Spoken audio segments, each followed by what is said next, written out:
আসসালামু আলাইকুম এভরিওয়ান। সীমাহীন ভালোবাসা গল্পের 14 নম্বর পার্ট। আর কালকে আমি ভুল করে 14 নম্বর পার্টই বলে ফেলছিলাম, তো ওইটা হবে 13 নম্বর পার্ট, আর আজকে 14 নম্বর পার্ট। তো চলো বেশি কথা না কইয়া গল্প শুরু করা যাক। যখন চোখ খুললাম তখন তাকিয়ে দেখি আমার সামনে প্রিয়া বসে আছে। প্রিয়াকে দেখে আমি বললাম, তোরা এটা আমার সাথে করতে পারলি? কেন এমন করলি প্রিয়া? তুই জানিস ওকে ছাড়া আমি বাঁচতে পারবো না, এরপরও কেন এমন করলি বল? প্রিয়া বলল, আমি তোর কষ্ট বুঝতে পারছি, তবে এটাই নিয়ম, এই পৃথিবীতে সবাই একদিন মারা যাবে। আমি বললাম, সুইটি আমাকে রেখে কখনো মারা যেতে পারে না, ও তো ওর চিন্তা করে চলে গেল, কিন্তু আমাকে যে তোরা কেউ আটকাতে পারবি না, আমি ওর কাছেই চলে যাব। কি হবে বেঁচে থেকে? যার জন্য সবকিছু পেয়েছি আজকে সে আমার কাছে নাই। আমার মতো পোড়া কপাল হয়তো এই পৃথিবীতে আর কারো নেই। আমার হাত খুলে দে, এভাবে আমাকে আটকে রাখতে পারবি না তোরা। আমি আমার সুইটির কাছে যেতে চাই। প্রিয়া বলল, দেখ আমার কথাটা তো। আমি বললাম, কি বলবি তুই? ইচ্ছে করলে তুই সবকিছু সমাধান করতে পারতি, আমাকে একা করে সবাই দূর দেশে চলে যাচ্ছে। প্রিয়া বলল, আমি জানি তুই এখান থেকে গেলে উল্টাপাল্টা কিছু করে ফেলবি, এজন্য আমি এই সিদ্ধান্ত নিয়েছি। আমি বললাম, জানিস প্রিয়া, আমার কতটা কষ্ট হচ্ছে, আমি আমার কষ্ট কাউকে দেখাতে পারছি না। কাছের মানুষ এভাবে আত্মহত্যা করবে এটা আমি আশা করি নাই। আমি আমার জীবনে সুইটিকে 1000 বার চাইবো। প্রিয়া, তুই ওকে ফিরিয়ে এনে দে না।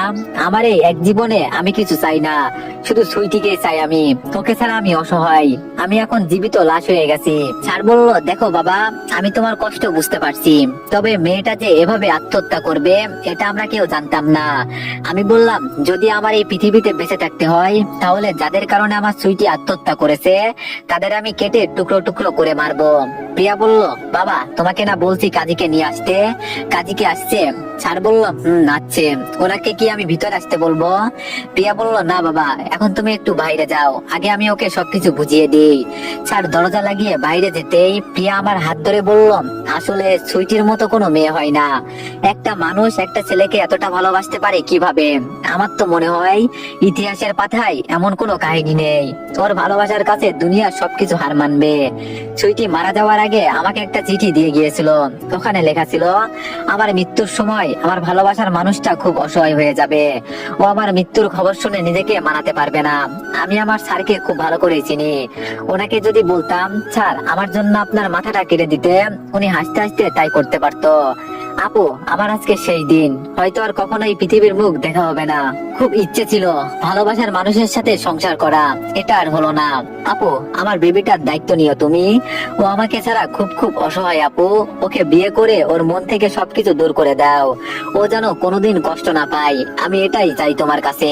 আমি মরে যাচ্ছি, অথচ আমার ভালোবাসার মানুষকে কিছুই দিয়ে যেতে পারছি না। প্লিজ আপু, ওকে তুমি কোনো কষ্ট দিও না, ওর দায়িত্ব আমি তোমার কাছে দিয়ে গেলাম, আমাকে কখনো ভুলবে না আপু। আমি আমার ভালোবাসার মানুষের জন্য নিজেকে কুরবান করে দিলাম। লাভ ইউ আপু, ভালো থাকবেন। প্রিয়ার হাত থেকে চিঠিটা নিয়ে কান্না করতে করতে বললাম, কেন আমাকে ছেড়ে চলে গেল? ও জানতো ওকে ছাড়া আমি বাঁচতে পারবো না, ও তো চলে গেল, সাথে আমার সবকিছু নিয়ে গেল, এখন আমি কি নিয়ে বাঁচবো? কারা? প্লিজ তুই কান্না করিস না, সুইটি আমার ছোট বোন ছিল, ও আমাকে যা করতে বললো আমি তাই করব, আমার বোনের এটা শেষ ইচ্ছা। আমি বললাম, আমার মতো জ্যান্ত লাশ বিয়ে করে তুই কিছু পাবি না, আমাকে আমার মতো একা থাকতে দে। প্রিয়া বলল, সুইটি তোরে আমার হাতে তুলে দিয়েছে, আমার সামনে তুই এভাবে মারা যেতে পারবি না, কাজীকে ডাকবো। আমি বললাম, আমার দ্বারা এইসব হবে না, সুইটি ছাড়া আমি আমার জীবনে অন্য কাউকে চিন্তা করতে পারি না, ও মরছে আজকে আর তুই এর সুযোগ নিচ্ছিস। প্রিয়া বলল, আমাকে যত ইচ্ছা বকা দে, মন্দ বল, আমি কিছু করতে পারবো না, আমার বোনের শেষ ইচ্ছা এটা, আমি আমার জীবন দিয়ে হলেও এটা পালন করব। আর যাওয়ার আগে তো সুইটি তোরে বলে গেল এই কথা। আমি বললাম, আমাকে বিয়ে করে কেন তুই তোর জীবনটা ধ্বংস করতে চাস? না পাবি স্বামীর ভালোবাসা, না পাবি সুখ, এখন আমি পাথর হয়ে গেছি। প্রিয়া বলল, আমার কিছু দরকার নাই, তবে তোর কষ্ট আমি দেখতে পারবো না, আর তুই যদি পাথর হয়ে থাকিস, আমি পাথরের মুখ থেকে ফুল ফুটাবো। আমি বললাম, আমাকে মেরে ফেল তুই প্রিয়া, আমার আজকে খুব খুব কষ্ট হচ্ছে। প্রিয়া আমার হাত ধরে বলল, শান্ত হ, আমি তোর পাশে আছি। কই বাবা, বের হয়ে আসো। প্রিয়ার কথা শুনে ছাড়ছো, একজন মুরব্বী ভিতরে ঢুকলো। প্রিয়ার দিকে তাকিয়ে আবার বললাম, মৃতলাশ বিয়ে করে কিছুই পাবি না। প্রিয়া বলল, আমার কিছুর দরকার নাই, তুই শুধু কবুল বলবি, আর কিছু বলতে হবে না। আমার থেকে কিছুটা দূরে আম্মা দাঁড়িয়ে আছে। আম্মা ইশারা করে বলল, বাবা তুই বিয়েটা করে নে, তোর কষ্ট আমি দেখতে পারছি না। কাজী যখন কবুল বলতে বলল, তখন প্রিয়াকে শেষবার শেষবারের মতো বললাম, তোর জীবনটা আমার সাথে জড়িয়ে নষ্ট করিস না। তুই ভালো ঘরের মেয়ে, আর আমি বস্তির একটা ছেলে। প্রিয়া বলল, আমি সেই বস্তির রাজকুমারকেই বিয়ে করতে চাই। আমার ছোট বোন তোর দায়িত্ব আমাকে দিয়েছে, আর আমি সেটা অক্ষরে অক্ষরে পালন করব। এখন তুই কবুল বলে দে। সেইবারের মতো সুইটির চেহারাটা নজরে এলো, তবে ওর শেষ ইচ্ছাটুকু আমি পালন করব। যেই মেয়েটাকে আমি বললাম যেন ওর শরীরে কেউ ছুতে না পারে, আর ও আমার কথা শুনে নিজের জীবন দিয়ে গেল। আর সেই মেয়েটাই আমাকে অন্য কারোর হাতে তুলে দিল যাতে আমি সুখে থাকি। আমি আজকের পর থেকে সব সময় বলবো, ছেলেদের তুলনায় মেয়েদের ভালোবাসা খুব খুব মায়াবী হয়। আসলে মেয়েরা মায়াবী, ওদের মন তুলার চাইতেও নরম। প্রিয়ার কথা মতো আমি 3 কবুল বলে প্রিয়াকে বিয়ে করে নিলাম। বিয়ের একটু পর প্রিয়া আমার হাতের বাঁধন খুলে দিয়ে বলল, আমি জানি আমি কখনো তোর কাছে স্বামীর অধিকার পাবো না, তবে আমার এইসবের দরকার নাই। যদি তোরে আমি হাসি খুশি রাখতে পারি তাহলেই আমার হবে। মেয়েদের বিয়ে তো একবারই হয়, আমারও হয়তো তোর সাথে জুড়ি লেখা ছিল। তবে আমার একটা কথা রাখবি তুই, জানি এই সময় এইসব বলা ঠিক না, শুধু আমার আব্বু আম্মুকে একটু সালাম করবি। অপরাধ তো আমি করছি, তুই কোনো অপরাধ করিস নাই। আমার বাবা মা হয়তো আমার জন্য বেস্ট একটা ছেলে খুঁজছিল, কিন্তু আমি আমার বোনের কথা রাখতে গিয়ে তোরে বিয়ে করেছি। প্লিজ প্লিজ কথাটা রাখবি একটু। আমি আমার শার্ট দিয়ে চোখের পানি মুছে দাঁড়িয়ে বললাম, আচ্ছা ঠিক আছে চল। প্রিয়া বলল, তুই একটু দাঁড়া, আমি ওয়াশরুম থেকে আসছি। এই কথা বলে প্রিয়া ওয়াশরুমে চলে গেল। একটু পরে একটা বালতিতে পানি নিয়ে আমার সামনে এসে আমাকে বিছানার উপর বসিয়ে দিল। প্রিয়া ওর ওড়না পানিতে ভিজিয়ে আমার হাত মুখ মুছে দিতে লাগলো। আমি প্রিয়ার দিকে তাকিয়ে বললাম, কেন এসব করছিস? তুই জানিস আমি তোরে কিছুই দিতে পারবো না। প্রিয়া বলল, আমি তোরে বলছি আমাকে কিছু দেওয়ার জন্য, কিছু দিতে হবে না আমাকে। যেই মেয়েটার চোখে মুখে সবসময় রাখছিল, কখনো একটু মন খুলে আমি হাসতে পারি নাই, যার জন্য আমি একটু স্বাধীনতা পেয়েছি, আজকে তাকেই আমি বিয়ে করেছি, আর সে আজকে জ্যান্ত লাশ হয়ে গেছে। এইসব দেখে আমি কোনোভাবেই সহ্য করতে পারছি না। তবে একটা কথা বিশ্বাস কর, আমি তোরে জোর করে বিয়ে করতে চাই নাই। সুইটি বলল দেখে আমি বললাম, আমি বুঝতে পারছি। সুইটি আমার সাথে এমন করলো কেন, বলতে পারবি কিছু?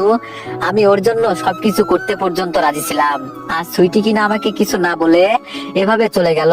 কেন এমন করলো? ওর জায়গায় আমার এইসব করার দরকার ছিল, আর উল্টা সুইটি। প্রিয়া বলল, প্লিজ এইসব নিয়ে তুই মন খারাপ করিস না। এই পৃথিবীতে সবাই তো মরণশীল, সবার একদিন মরতে হবে।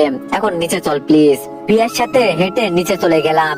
নিচে প্রিয়ার কথা মতো ওর বাবা মাকে সহ আমার আম্মুকে সালাম করলাম। সবকিছু শেষে আমার শ্বশুর, মানে যিনি আমাদের অফিসের স্যার, তিনি আমাকে ডেকে ওনার পাশে বসিয়ে বলল, এখন মন ভালো হয়েছে বাবা?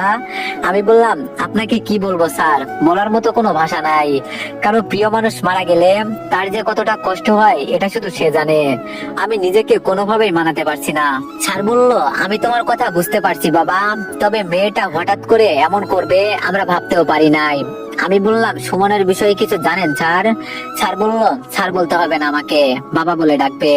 আর ওর বিষয়ে যদি কিছু জানতাম তাহলে আমি ঠিকই বলতাম। সেদিন আমি তোমার এই অবস্থা দেখে আমি নিজে গিয়ে ওকে অনুরোধ করে আসছি তোমার জন্য, কিন্তু আমার কথা মানে নাই। আমি বললাম, একটা কথা কি জানেন, আমি খুব ভালো ছিলাম, কিন্তু আমাকে ওরা ভালো থাকতে দিল না। আমি আমার আম্মার কসম খেয়ে বলছি, যার জন্য আমার সুইটি মরছে, একটা একটা করে সবাইকে মারবো, কাউকে ছাড়বো না আমি। স্যার বলল, এইসব বলতে নেই বাবা, একটা বিষয় দেখো, তুমি সত্যিকারের ভালোবাসা কত আছে, তাই বলে সবাই কেমন পাগলামো করে।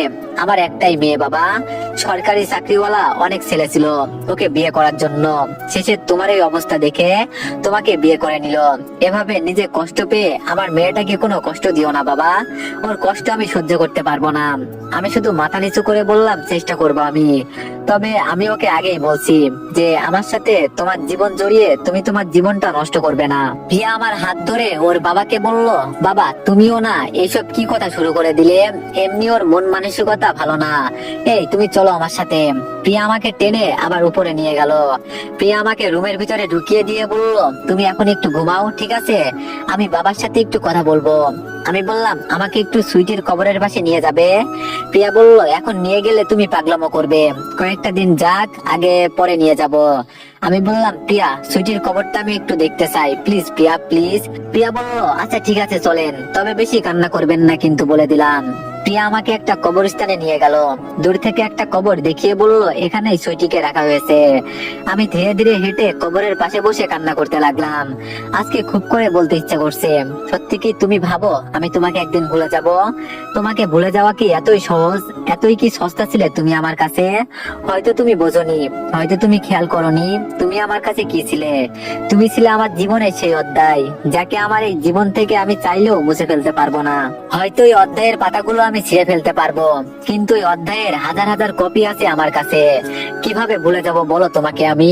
তোমাকে ভুলে যাওয়ার একটা কারণ আমাকে বলো না প্লিজ। আমি এখন কি নিয়ে বাঁচবো? একবার এই কথাটা তুমি চিন্তা করলে না সুইটি? প্রিয়া বলল, কান্না করলেই কি আরো ফিরে আসবে? চল এখন এখান থেকে। আমি বললাম, প্রিয়া এক কাজ কর, আমাকে সুইটির পাশে জ্যান্ত দাপন করে দে, আমি আর বাঁচতে চাই না। প্রিয়া আমাকে টেনে গাড়িতে বসিয়ে বলল, এজন্য আমি তোর এখানে আনতে চাই নাই, এখন চল বাসায় যাই। আমি এভাবে কান্না করতে করতে বাসায় চলে গেলাম। রাতে রুমে শুয়ে আছি, তখন প্রিয়া খাবার হাতে আমার রুমে ঢুকে বলল, সকাল থেকে তো কিছুই খাস নাই, নে এখন কিছু খেয়ে নে। আমি বললাম, আমার খাওয়ার ইচ্ছা নাই, তুই খেয়ে নে, আমি খাবো না। প্রিয়া আমার সামনে বসে বলল, আমি তোর কাছে ভালোবাসা বা সুখ কোনো কিছুই চাইছি না। আজকে আমাদের বাসর রাত, আমি কি তোরে কিছু বলছি? তোরে কিছু বলবো না আমি, তবে শুধু খাবারটা খেয়ে নে। নিজেকে আর কত কষ্ট দিবি, আমি খাইয়ে দিই তোরে, প্লিজ তুই না করিস না।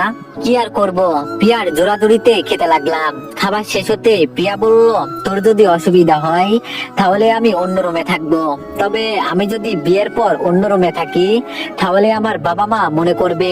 আমি বললাম, ঠিক আছে তুই এখানেই থাক, আমি তোরে না করব না। প্রিয়া একটু খুশি হয়ে রুম থেকে বের হয়ে গেল।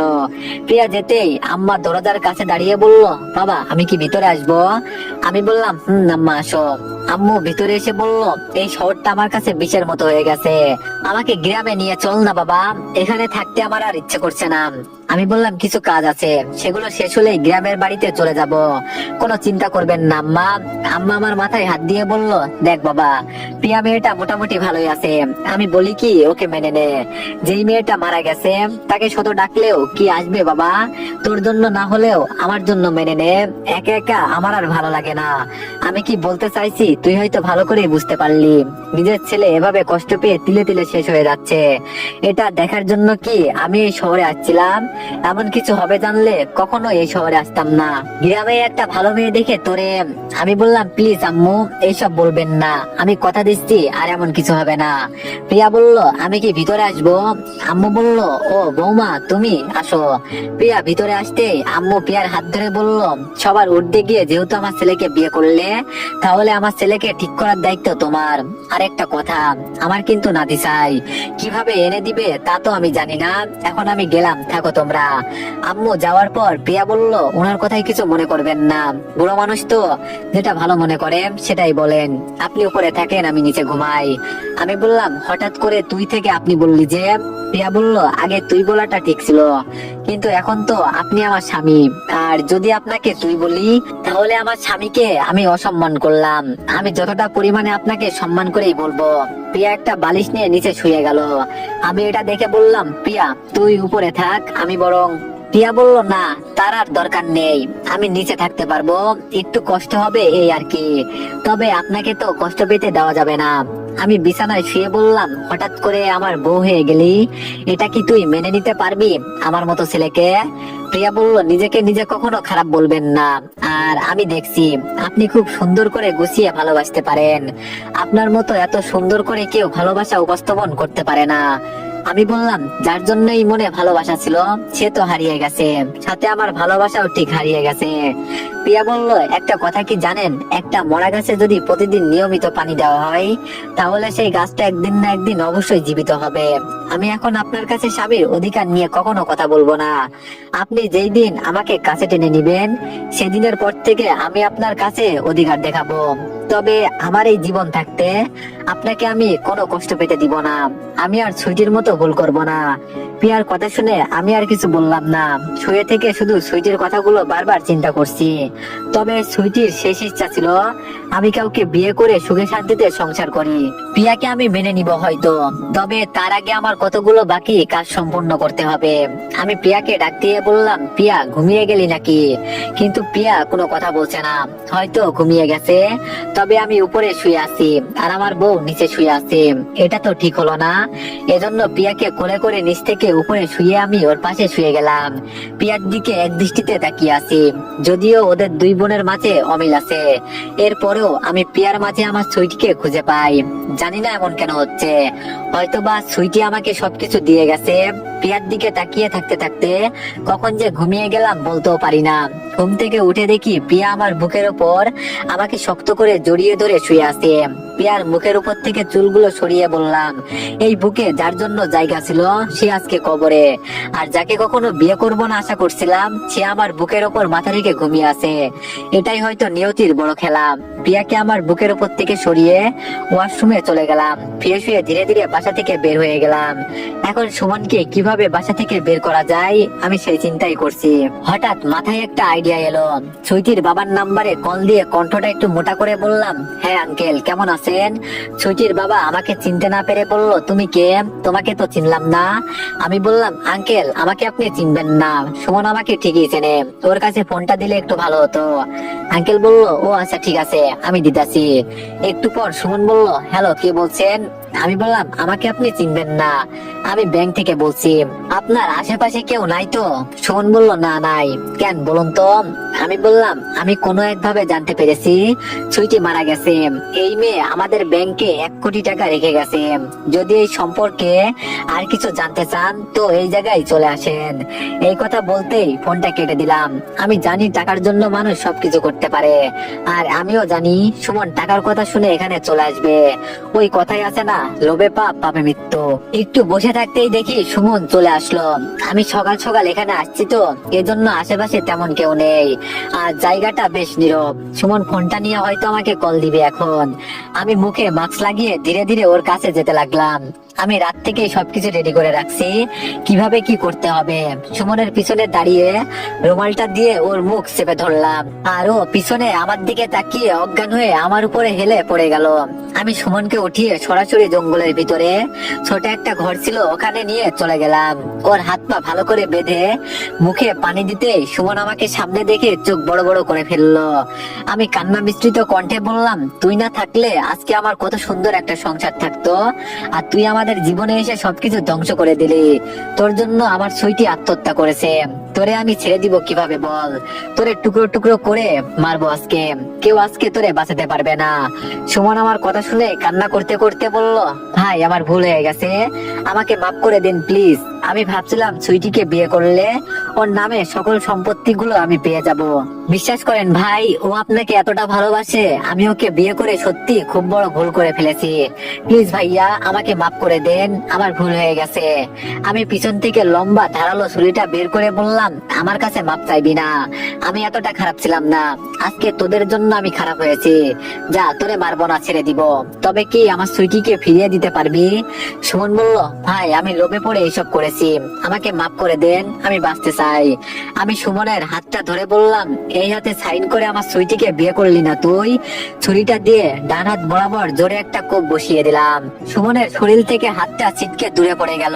সুমন একটা চিৎকার দিয়ে বলল, ভাই আমার ভুল হয়ে গেছে, আমাকে ছেড়ে দেন প্লিজ, আপনি যা বলবেন আমি তাই করব, প্লিজ আমাকে ছেড়ে দেন, আল্লাহর দোহাই লাগে, প্লিজ ভাই আমাকে ছেড়ে দেন। আমার হাত থেকে প্রচুর রক্ত বেরোচ্ছে। এরই মাঝে ফোনটা টুংটুং করে বাজতে লাগলো। আমি ফোন রিসিভ করে বললাম, প্রিয়া বলো। ফোনের ওপাশ থেকে প্রিয়া কান্না করতে করতে বলল, তুমি আমাকে একা রেখে কোথায় চলে গেছো? নিজের কোনো ক্ষতি করো নাই তো? প্লিজ ফিরে এসো, আমি তোমাকে বিয়ে করেছি একদিন হলো, আমি এত তাড়াতাড়ি বিধবা হতে চাই না। তোমাকে সব জায়গায় খুঁজতে খুঁজতে আমি পাগল হয়ে গেছি, কোথায় আছো তুমি বলো না? আমি বললাম, আমার কিছু হয় নাই, চিন্তা করো না, আমি ফিরে আসবো, একটু অপেক্ষা করো। সুমন বলল, ভাইয়া আমার খুব কষ্ট হচ্ছে, আমাকে ছেড়ে দেন না প্লিজ, আমাকে মারবেন না আপনি, আমি এই শহর থেকে অনেক অনেক দূরে চলে যাব, প্লিজ ভাইয়া প্লিজ আমাকে মাফ করে দেন, আমি বাঁচতে চাই, আমাকে বাঁচতে দেন, আমি ভুল করেছি, আমাকে একটা সুযোগ দেন না ভাইয়া, আমার জীবন ভিক্ষা চাইছি আমি। আমি বললাম, তোরে আমি কিভাবে মাফ করে দিব বল? আমিও সেই দিন তোর সামনে এভাবে পড়ে একটু ভালোবাসার ভিক্ষা চেয়েছিলাম, বলছিলাম সুইটিকে দিয়ে দিতে, কিন্তু তুই দিলি না। আমি এখন কিভাবে তোরে মাফ করব বল? আমি এখন নিষ্ঠুর হয়ে গেছি, আমার ভিতরে এখন কোনো দয়া মায়া নাই, মাপ চাইলেও এখন কিছু হবে না। ফোনের ওপাশ থেকে প্রিয়া বলল, তুমি কাকে মারতে চাইছো, আর এখন তুমি কোথায় আছো? তাড়াতাড়ি আমাকে ঠিকানা দাও, আমি চলে আসছি। আর সাবধান, কারো কোনো ক্ষতি করবে না, প্লিজ আমার কথাটা রাখো। প্রিয়াকে এই জায়গায় ঠিকানা দিয়ে সুমনের সামনে গিয়ে ওর মাথায় চুল ধরে গলায় ছুরিটা চালিয়ে দিলাম। সুমন চিৎকার করে বাঁচতে চাইছে, কিন্তু আমার ভিতরে এখন কোনো দয়া মায়া নাই। ওর কারণে আমার সুইটি আত্মহত্যা করেছে, ওকে কিভাবে আমি ছেড়ে দিব? আমার পুরো শরীর সুমনের রক্ত দিয়ে লাল হয়ে আছে। সুমনের দেহ থেকে মাথাটা আলাদা হয়ে আছে। সুমনের মাথাটা হাতে নিয়ে নিচে বসে বললাম, জানিস তো সুমন, যে ভালোবাসা হারায় সেই বোঝে ভালোবাসা হারানোর কি বেদনা। এই পৃথিবীতে 1,47,000 বর্গ মাইলে 20 কোটি মানুষের মাঝে আমার এই সুইটির উপর ভালোবাসার অনুভূতি ছিল, সেটা তুই ধ্বংস করে চুরমার করে দিলি সবকিছু। কি লাভ হলো তোর, বল আমাকে কাঁদিয়ে? শুধু 3টা জীবন নষ্ট হয়ে গেল। না পারলি তুই বাঁচতে, আর আমি তো জীবিত থেকেও জিন্দা লাশ হয়ে গেছি। এখন কথা বল তুই। কিরে, কথা বলিস না কেন? এভাবে চুপ করে আসিস কেন? এটা তুই কি করলি? কেন এমন করলি? ওকে মেরে কি লাভ হয়েছে তোর? দরজার সামনে তাকিয়ে দেখি প্রিয়া এইসব কথা বলছে। আমি প্রিয়ার দিকে তাকিয়ে শুধু হাসি দিয়ে বললাম, আমার সুইটিকে আমার থেকে কেড়ে নিয়ে কেউ কি সুখে থাকতে পারবে? আর দেখ, ওকেও মেরে ফেললাম। ভুল তো আমি করেছি। সুইটি থাকতে ওকে মারলে আজকে আমার এই দিন দেখতে হতো না। ভালোবাসার মায়ায় পড়ে মানুষ কত কিছুই না করে। হ্যাঁ, আমিও কাউকে ফোন করে ফেললাম। যেই মানুষটা একটা মশা মারতে ভয় পায়, আজকে সে কারো গলায় ছুরি চালিয়ে দিল। এইসব চিন্তা করলে খুব খুব হাসি পাচ্ছে। প্রিয়া আমার সামনে এসে ঠাস ঠাস করে আমার গালে চড় দিয়ে বলল, তোরে আমি কতবার বারণ করছি এইসব না করতে, কেন অমন করলি? কেন খুনি হলি?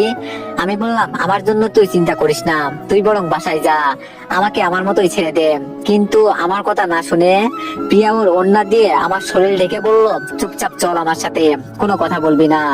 প্রিয়া আমাকে টেনে গাড়ির কাছে নিয়ে গেল। গাড়িতে গিয়ে বসতেই, তো এভরিওয়ান, নেক্সট পার্টের জন্য সবাই একটু বেশি বেশি লাইক আর কমেন্ট করে দিও। ধন্যবাদ।